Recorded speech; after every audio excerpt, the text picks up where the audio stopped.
हिंदू धर्म में अमावस्या तिथि का विशेष महत्व होता है।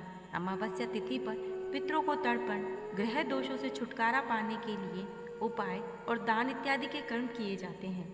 3 साल बाद अधिक मास की अमावस्या 16 अगस्त 2023 को मनाई जा रही है। शास्त्रों में अधिक मास में पड़ने वाली अमावस्या तिथि का बहुत ही महत्व होता है।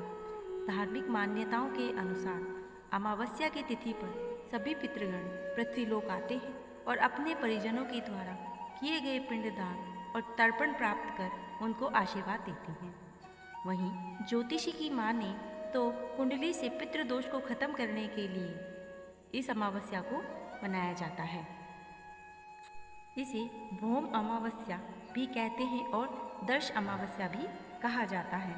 दर्श अमावस्या के दिन चंद्रमा पूर्ण रूप से रात को दिखाई नहीं देता है, अतः तिथिवार अमावस्या अथवा दर्श अमावस्या अलग अलग दिन हो सकती हैं।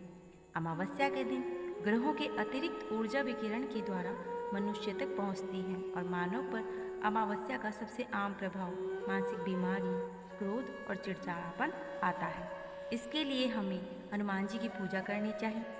दर्श अमावस्या के खास दिन का व्रत रखने और चंद्रमा की पूजा करने से चंद्र देवता अपनी कृपा बरसाते हैं और सौभाग्य और समृद्धि का आशीर्वाद देते हैं। चंद्रदेव भावनाओं और दिव्य अनुग्रह के स्वामी होते हैं। इसे श्राद्ध की अमावस्या भी कहा जाता है, क्योंकि इस दिन अपने पूर्वजों को याद किया जाता है और उनके लिए प्रार्थनाएं की जाती हैं। ऐसी मान्यता है कि इस दिन पूर्वज धरती पर आकर अपने परिवार को आशीर्वाद देते हैं। दर्श अमावस्या की कहानी।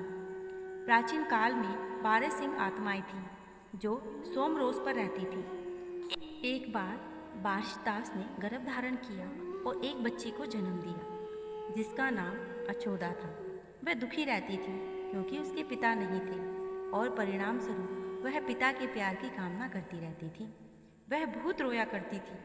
पितृलोक में आत्माओं ने उसे पृथ्वी पर राजा अमावसु की बेटी के रूप में जन्म लेने की सलाह दी।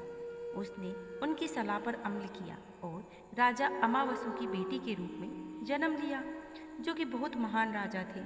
अपनी इच्छा के अनुसार उसने अपने पिता का प्यार और देखभाल प्राप्त की और संतुष्ट महसूस किया।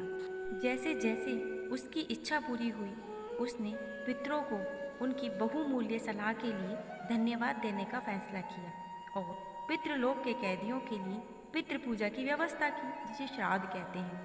श्राद्ध जिस दिन चंद्रमा दिखाई नहीं देता उस दिन करते हैं और इस तरह उस दिन को अमावस्या के नाम से जाना जाने लगा।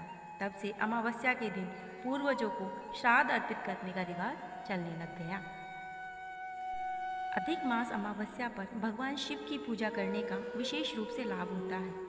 कुंडली से पितृदोष संबंधी ग्रह दोष को दूर करने के लिए इस दिन शिवलिंग पर जल, दूध, दही, शहद और काला तिल चढ़ाना चाहिए। इसके अलावा लंबी आयु और मृत्यु के भय को दूर करने के लिए शिवलिंग पर सफ़ेद आक का फूल, बेलपत्र, भांग, धतूरा इत्यादि चढ़ाए जाने चाहिए।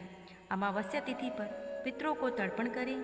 सूर्य देव को तांबे के लोटे से जल अर्पित करें। अमावस्या तिथि पर मंत्रों का जाप करना बहुत ही लाभदायक होता है।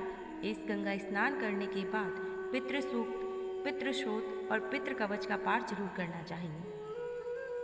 जय हो अमावस माता की। श्री हरि विष्णु आप सबकी सारी मनोकामनाएं पूरी करें और आप सभी को स्वस्थ रखें। ओम नमः शिवाय।